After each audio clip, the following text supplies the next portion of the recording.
clear, they are trying to kill the man. They are trying to kill my father. They are trying to kill the 45th president of the United States. We've seen 2 attempts on his life in the last 5 weeks. You know, and I agree with Steve 100%. The Secret Service men and women, I knew the people on stage in Butler, and I knew many of the people that were on the ground, you know, literally 2 days ago. I mean, I know these people. These are the greatest people you'll ever meet. These people will take a bullet from my father. They'll take a bullet for any side. That's their job. They love their job. They're incredibly good at their job. And if I could give that agent who saw the rifle barrel popping through a chain link fence in the middle of, you know, big eureka bushes, if I could give them a big hug, I would do so right now, because there's no question that that person saved lives these days. At the same time, I agree with you 100%. I mean, what's happening with the perimeter to these sites? How can that possibly happen? I mean, you're showing a picture on TV right now of an AK-47 with a scope, you know, and a former president and very likely future president, based on the poll numbers and everything else, who was less than 300 yards away. I mean, one bullet. This country, the history of this country changes forever. One bullet. You know, the way the U.S. is perceived changes in a flash. How many other close calls do we have to have? When can we finally get our act together? And so, you know, those agents on the ground, they are remarkable. They are remarkable, and thank God they were there, and the way they respond. But there is a breakdown at some point. There has to be. I mean, this is 2 assault rifles within 300 yards of the president, the first one being 130 yards of the president, in a 5-week period of time. And there's only so many chances in the world that you get. There are only so many lives that you're given. And, you know, I mean, just God bless. What happens if the agent would have missed that little skinny rifle barrel popping through a fence? I mean, what happens if they just would have been looking the other way? What happens if a bird would have flown overhead and distracted them in some way, shape, or form? You know, the future of this country could be very different. I mean, so you know, Sean, I am so grateful in so many ways to them. Some of my closest friends. At the same time, on the perimeter, somebody is letting those incredibly brave agents down, because this cannot happen. And just remember one other thing. I mean, the reports just came out that it looks like that, you know, person, based on their cell phone records, started showing up in that location at 1 o'clock in the morning. 1 o'clock. I mean, that person had been there for what, close to 12 hours at that point. It's incredibly disconcerting. It's concerning for the country. It's concerning for the hundreds of millions of Americans who would march to the end of the world for a man that they love, a man that they adore, a man that's leading the race for 47th president of the United States. And it's definitely deep concerning for, you know, for his family and for guys like me who love him deeply. You know, I agree with you, and I agree with Steve. The agents around your dad, there are no better people on the face of the earth. I completely agree. However, that area that is wooded, you know, and I listened to the head of the Secret Service very closely today, and he was praising not only those agents, but praising the whole operation as if it was a great success. I don't view it as a success if somebody with an AK-47 and a scope is 300 plus yards away from your dad, because that is a layup or a 1-foot putt if you're a shooter. And so the question is, why wasn't that wooded area swept? We need an answer. And why weren't there agents on Congress Avenue that were monitoring to make sure that nobody went into the treed area where they would, and bringing a gun no less in there with them? That to me is where the failure went, where the failure happened. And this is very similar to what we have learned out of Butler, is it not? I agree with you. I don't think it's a success having a assault rifle 300 yards away from the president.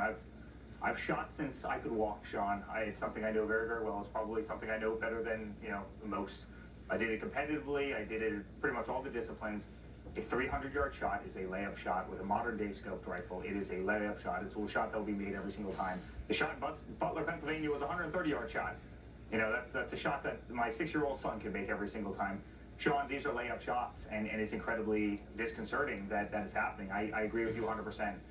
You're right, the agents on the ground were incredible, and it was a success for them, and they should be hugged, and they should be complimented, because, again, they saved lives. That one agent who saw the barrel saved lives. You better believe it, they saved lives. They should get every award, every commendation, every raise. But there is a problem if they're leaving a perimeter at 300 yards insecure around, you know what? In a way, can you argue that the fact that he saw a barrel of a gun through a fence in a treed area was maybe a little bit lucky, and that we can't rely on luck, that we have to rely on sweeping any area within any perimeter that would allow somebody with a scoped rifle that close to your father or to any elected politician for that matter? This is not a political issue. Sean, of course it was lucky. You know how much vegetation we have on golf courses? I mean, you know, it's kind of what we're known for, right? Having some of the most lush, beautiful golf courses, right? To have a little pencil barrel that's, you know, 750 thousandths of an inch effectively going through a plant. Yeah, that's you know, that's pretty damn lucky in order to say. And again, thank God that they did. So I agree with you. Do I think it's as a son? Do I think it's a glowing success? The agent certainly there. Certainly the agent that saw that barrel, absolutely glowing success. The people that got my father off that golf course, absolutely glowing success. The fact that person in the middle of the day was able to camp out, you know, on a perimeter of a golf course, you know, looking inward on him. No, that wasn't a success at all. And as a son, I have to say, I'm sick and tired of having this conversation. You and I had this conversation 5 weeks ago.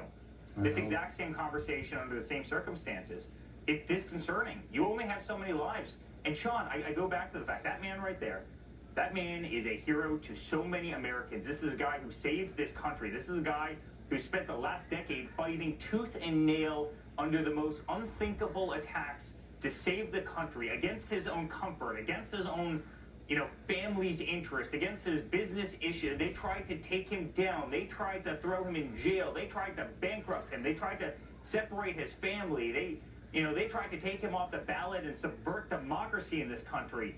They've done everything they could. They tried to impeach him. They took down his friends. They did everything. And yet that man right there is still fighting. And I expect him to be protected. I expect him to be safe. This country expects to have democracy. And then I get to hear Kamala Harris at a debate say that man right there, who's the most brave person I've ever met, is a threat to democracy. You know, Sean, the bullets are only going one way. It's really interesting how that works. Why is it that man right there is taking every bullet literally and figuratively? He's taken every bullet from a weaponized system. He's taken every bullet from a gun. And guess what? The media sweeps it under the rug.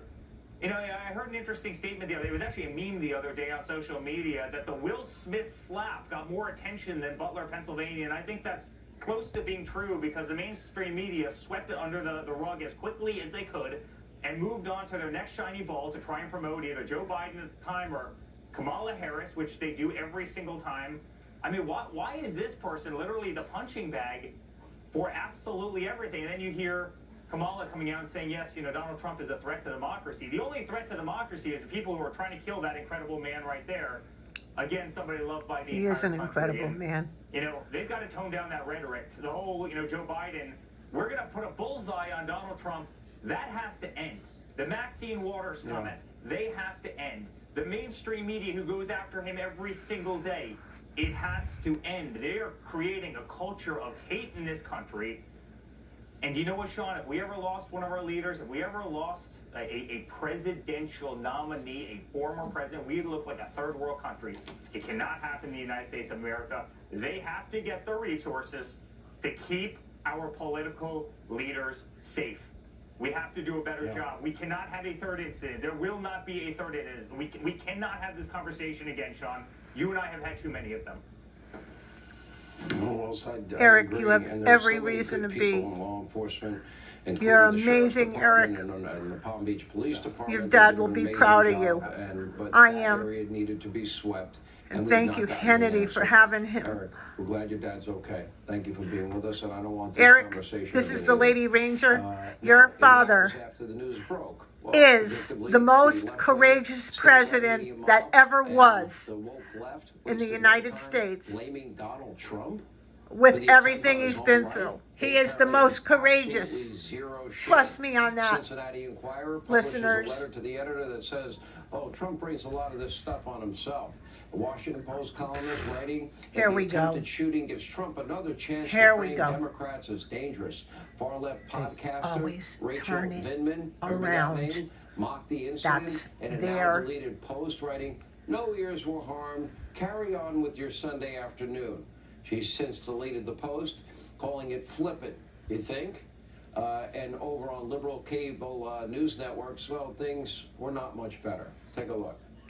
But do you expect to hear anything from the Trump campaign about toning down the rhetoric, toning down the violence, or would that be atypical of the former president? Leading up to this, The former president had been Good night, subject Eric to some Trump. critical Good night, coverage in the news media Hannity. for stoking some conspiracy And theories Mark Levin, I know about you're the first listening. Good night, assassination Mark. attempt.